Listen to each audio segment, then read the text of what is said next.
Kebakaran di Tanjung Raja tewaskan pemilik rumah.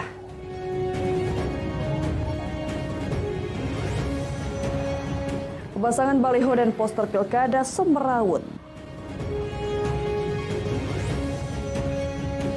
Gulai ikan tempoyak banyak digemari di Lubuk Linggau.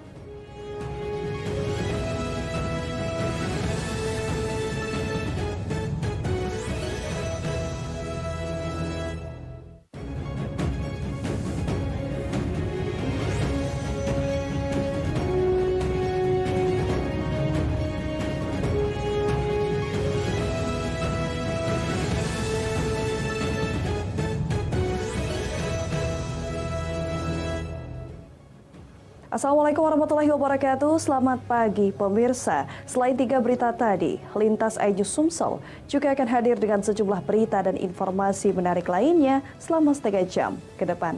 Bersama saya Elza Renata. Inilah Lintas iNews Sumsel selengkapnya.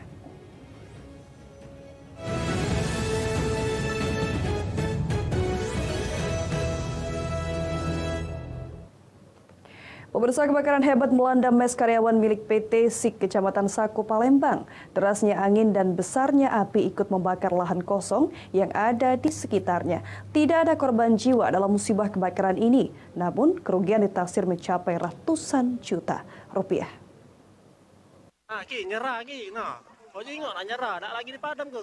Sebanyak 8 pintu mes tempat karyawan PT SIK yang terletak di Jembatan 1 Sako, Kentan, Palembang, ludes dilalap si jago merah Minggu sore kemarin. Lokasi kebakaran yang tak jauh dari pemukiman warga tersebut membuat masyarakat di sekitar khawatir. Pasalnya, api sudah merambah ke lahan yang kosong yang ada di seputaran pabrik pengolahan kayu impor tersebut. Kencangnya hembusan angin membuat api semakin membesar hingga menghabiskan tanaman dan semak belukar yang ada di sekelilingnya. Petugas PBK yang menerjunkan 5 unit mobil damkar kesulitan untuk menembus titik api, ditambah kencangnya hembusan angin mengarah ke pemukiman warga. Diketahui api pertama membakar dari salah satu mes paling ujung yang tidak berpenghuni dan dengan cepat membakar mes lainnya yang semuanya terbuat dari bahan kayu yang mudah terbakar. Api baru bisa dipadamkan setelah petugas damkar berhasil menembus titik api dari perumahan warga. Ini yang terbakar 8 pintu, yang berisi 4 pintu, yang 4 pintu lagi memang sudah kosong. Ini sama lahan sudah lama. Iya, ya di sekitarnya memang ada lahan. Berapa lama tadi pemadaman, Kak? Jadi pemadaman kita mengcover api yang besar tadi lebih kurang 1 jam. Untuk diketahui, 2 tahun lalu PT SIK juga mengalami kebakaran yang hebat, di mana saat itu api berasal dari tempat pengecatan hingga hampir menghabiskan separuh bangunan PT SIK saat itu. Dari Palembang, Firdaus, iNews melaporkan. Sementara itu, kebakaran juga terjadi di Desa Tanjung Raja, Ogan Ilir yang menewaskan penghuni rumah. Diketahui memiliki penyakit stroke. Pria tersebut tak dapat menyelamatkan diri lantaran tinggal sendiri di rumah. Roni, 65 tahun, tewas terbakar karena tak bisa menyelamatkan diri saat api membakar rumahnya pada Minggu pagi. Saat kejadian, korban yang tinggal sendirian di dalam rumah tak bisa berbuat banyak. Saat api sudah membesar, korban tidak bisa keluar karena memiliki penyakit stroke yang cukup serius. Oleh petugas, korban dievakuasi dan jasadnya yang hangus terbakar dibawa ke Puskesmas Tanjung Raja untuk dilakukan pemeriksaan. Korban tinggal sendirian pasca bercerai dengan istrinya tahun 2022 lalu. Anak korban tidak ada di rumah, melainkan bekerja di luar daerah lain. Sementara untuk sehari-hari, korban ditemani oleh anak angkatnya yang kebetulan pulang ke rumah orang tuanya Sabtu malam. Almarhum ini apa dewean di rumah? Sama petulah dia kan, kadang anaknya datang juga. Tapi waktu kejadian lagi dewean apa tidak? Dewean. Aku dan balik ke dusunnya, ke Tanjung Elo. Biasanya datang ke sini ya? Dari Ogan Ilir, Fitriadi, iNews melaporkan. Pemirsa, 2 pelaku ganjal ATM berhasil diringkus unit Reskrim Polrestabes Palembang. Kedua pelaku tersebut sangat meresahkan warga.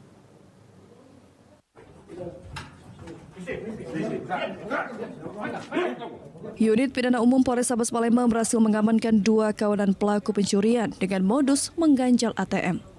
Kawanan pelaku yang diketahui bernama Syarif 51 tahun dan Abdullah 50 tahun memiliki peran masing-masing saat melancarkan aksinya.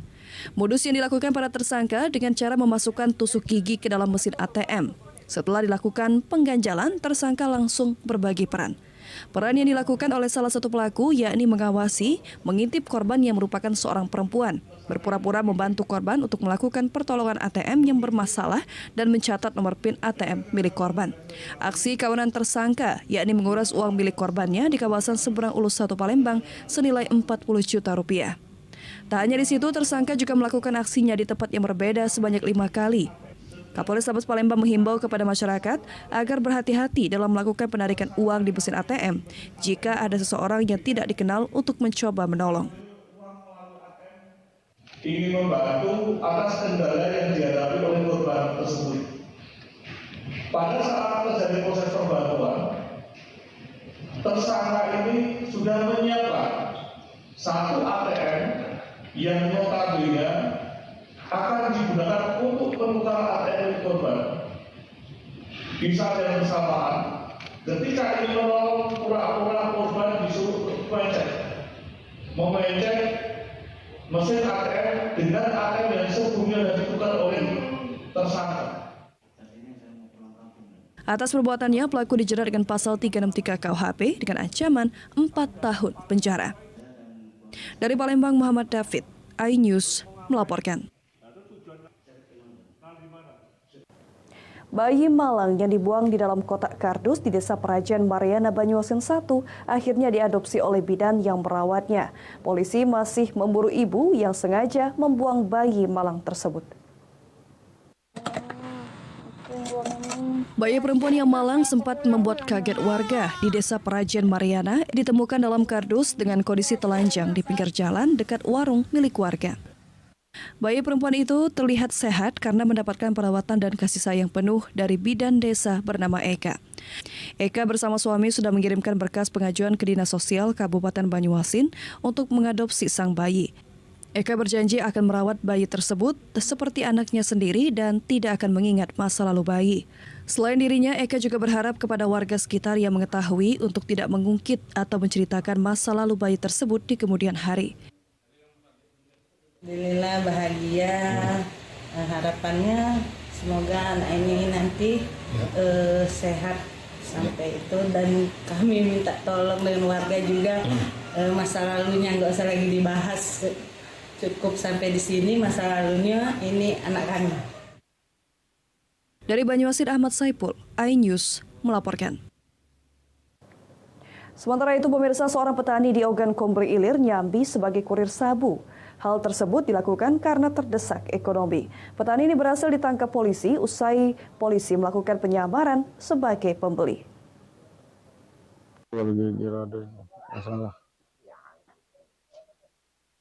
Penyamaran polisi memberantas peredaran narkoba di Kabupaten Ogan Komering Ilir akhirnya terus membuahkan hasil. Kali ini pelakunya adalah seorang petani yang nyambi menjadi kurir sabu. Polisi pun melakukan penyamaran dengan berpura-pura sebagai pembeli kepada pelaku. Hingga terjadilah transaksi di perkebunan desa Sungai Menang, Kecamatan Sungai Menang, Kabupaten Oki. Pelaku tes 35 tahun itu kemudian membawa barang bukti berupa 2 paket sabu senilai 100 juta. Ia pun tak berkutik tak kala mengetahui jika pembelinya adalah seorang polisi.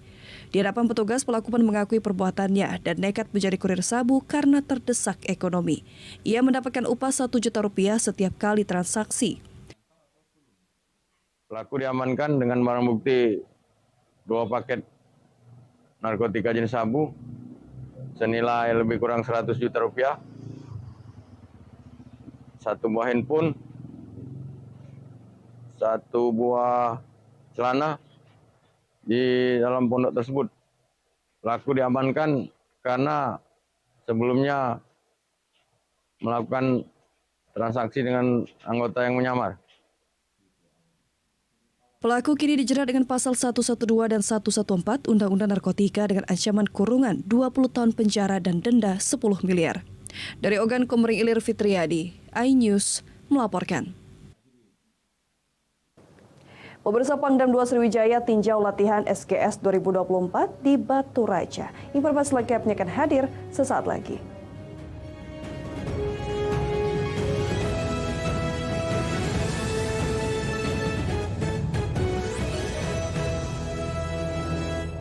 KDI 2023 live di MNC TV, rumahnya musik dangdut.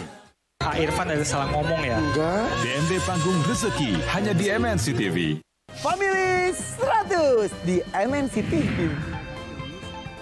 Ya soal kita gimana? Kalau nggak bisa ya cerita. Siraman Kolbu di MNC TV. Kontes Suara Bintang 2024 di MNC TV. Family 100 di MNC TV. Kontes Suara Bintang 2024 di MNC TV. Pak Irfan ada salah ngomong ya? Enggak. DMD Panggung Rezeki hanya di MNC TV.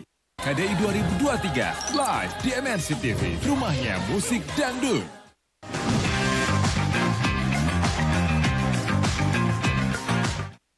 Keras Sakti, Journey to the West di MNC TV. September Berkelas hanya di MNC TV. Pak Irfan ada salah ngomong ya? Enggak. Itu salah kostum. Selain cari cuan, DMD Panggung Rezeki juga bisa baca aura calon bintang. Siapa peserta yang berhasil mengalahkan tantangan misteri berhadiah jutaan rupiah? DMD Panggung Rezeki hanya di MNC TV. Kilau Sinar 3 Grand Finalis Kontes Suara Bintang, Fani, Bandung. Ini penampilannya yang terbaik menurut gue sepanjang. Gimana ya? Yang jelas luar biasa Pak Fani tadi. Grand Final Kontes Suara Bintang live di MNC TV. Ini kayaknya Pak Irfan ada salah ngomong ya? Enggak. Itu salah kostum. Selain cari cuan, DMD Panggung Rezeki juga bisa baca aura calon bintang. Kita buka aibnya semuanya. Ya saya sama Mas Rudi jadinya Nyonya Rudi. Bisa. Siapa peserta yang berhasil mengalahkan tantangan misteri berhadiah jutaan rupiah? Bumi semakin panas. Bumi semakin panas. DMD Panggung Rezeki hanya di MNC TV.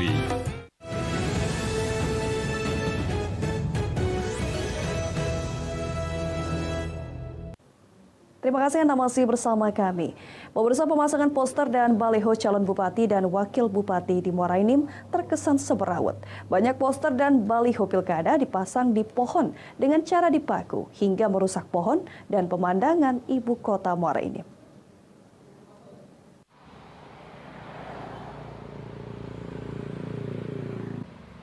Sejak dibukanya pendaftaran calon peserta pilkada di Muara Enim, saat ini sejumlah alat peraga kampanye milik pasangan calon bupati dan calon wakil bupati Muara Enim terpasang secara semrawut di ibu kota Kabupaten Muara Enim. Poster dan baliho dari pasangan calon maupun yang masih promosi masih dibiarkan menghiasi semua sudut di Kabupaten Muara Enim. Pemasangan poster dan baliho tersebut bukan saja mengganggu pemandangan, tetapi dikhawatirkan akan membunuh pohon pelindung yang ada di jalan protokol dan perkampungan warga. Pasalnya, poster dan baliho dipasang dengan cara dipaku.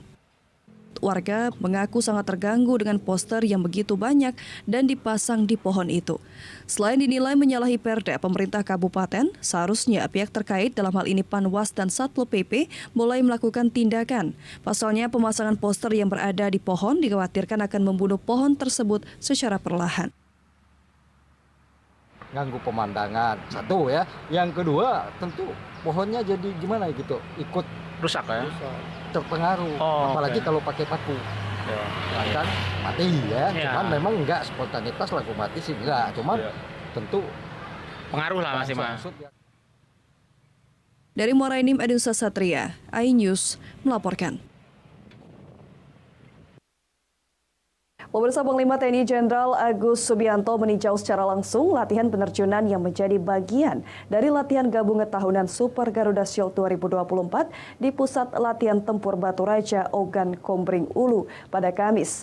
Latihan gabungan tersebut diikuti oleh 16 negara dan berlangsung dari 26 Agustus hingga 6 September mendatang.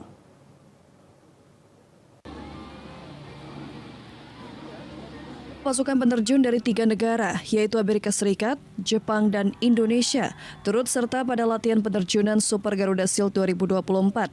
Sebanyak 200 penerjun yang terdiri dari 80 penerjun Amerika Serikat, 80 penerjun Indonesia, dan 40 penerjun dari Jepang, Ground Self Defense Force Jepang terlibat dalam kegiatan tersebut. Para penerjun ini diangkut menggunakan 2 pesawat C-130 milik Amerika Serikat dan 2 unit pesawat C-130 milik Indonesia yang terbang dalam 2 gelombang. Mereka memulai perjalanan dari Bandara Halim Perdana Kusuma, Jakarta sebelum melanjutkan ke Puslatpur Batu Raja. Latihan Super Garuda Shield 2024 ini menjadi salah satu latihan terbesar yang melibatkan angkatan bersenjata dari berbagai negara yang bertujuan untuk meningkatkan interoperabilitas dan kerjasama militer antar negara peserta. Latihan penerjunan di Pusat Puslatpur Batu Raja dipimpin langsung oleh Komandan Batalion Infanteri 330 TD Letkol Infanteri Dedi Pungki. Sampai 6 September. Pak, yang ikut latihan kan 16 negara, Pak. Kenapa pekerjaan ini ikut hanya 3 negara, Pak? Mungkin bisa menjelaskan. Jadi latihannya kan secara parsial, ada di kalau pasukan lindungnya terjunnya di sini di Batu Raja. Kemudian ada satuan daratnya di Asim Bagus. Kemudian untuk angkatan lautnya di Bandungan dan di Dermaga Ujung Surabaya. Pihak TNI juga menegaskan pentingnya latihan semacam ini dalam memperkuat kesiapan dan respon militer Indonesia dalam menghadapi berbagai ancaman dan tantangan global. Dari Ogan Komering Ulu, Widori Agustino, iNews melaporkan. Jalan-jalan ke Kota Lubuk Linggau, jangan lupa mencicipi kuliner khasnya yang legendaris, yakni gulai atau pindang tempoyak. Bagaimana keseruan makanan khas Lubuk Linggau tersebut? Berikut liputannya untuk Anda. Jika Anda sedang ke Kota Lubuk Linggau, jangan lupa untuk mencicipi makanan atau masakan legendaris di Kota Lubuk Linggau, yakni pindang tempoyak. Tempoyak yang merupakan buah durian yang difermentasikan ini dimasak dengan bumbu rempah dan ditambah ikan sungai, tentu menciptakan rasa yang begitu luar biasa dan menggugah selera. Untuk membuat gulai atau pindang tempoyak tidak begitu sulit. Setelah dipersiapkan tempoyak, siapkan bumbu tambahan seperti cabai giling, kunyit, penyedap rasa, dan lainnya. Lalu siapkan ikan yang tidak memiliki sisik seperti ikan patin, ikan tapa, ikan baung, ikan lais, dan ikan singkarat. Jika Anda kerepotan untuk membuat masakan tempoyak ini, di rumah makan Sembroyot yang berada di Jalan Yosudarso, Kelurahan Majapahit, Kecamatan Lubuk Linggau Timur 2, Kota Lubuk Linggau, menyajikan menu andalan gulai tempoyak. Rumah makan ini selalu ramai didatangi pengunjung, baik lokal maupun dari luar daerah, untuk mampir mencicipi kuliner khas Lubuk Linggau, pindang tempoyak atau gulai tempoyak. Selain rasanya yang segar, harganya yang terjangkau untuk paket satu porsi pindang tempoyak lengkap dengan nasi, lalapan, dan sambal mentah hanya Rp55.000 saja. Nah, pindang tempoyak ini bahannya itu terbuat dari durian. Kan? Nah, durian ini merupakan salah satu ikon Lubuk Linggau ya, Kak. Jadi durian itu difermentasi jadi tempoyak. Nah, terus dihidangkan di sini dengan berupa kuah, dipadukan dengan beberapa ikan-ikan sungai khas. Nah pemirsa, bila Anda berkunjung ke Kota Lubuk Linggau, jangan lupa untuk mencicipi pindang tempoyak khas Kota Lubuk Linggau. Dari Lubuk Linggau, Sudirman, iNews melaporkan. Ya pemirsa, informasi terakhir tadi sekaligus mengakhiri Lintas iNews Sumsel pagi hari ini. Jangan lewatkan informasi menarik lainnya dalam Lintas iNews Sumsel, Senin sampai Jumat setiap pukul 7.30 waktu Indonesia Barat. Terima kasih atas kebersamaan Anda. Selamat pagi, selamat beraktivitas. Wassalamualaikum warahmatullahi wabarakatuh.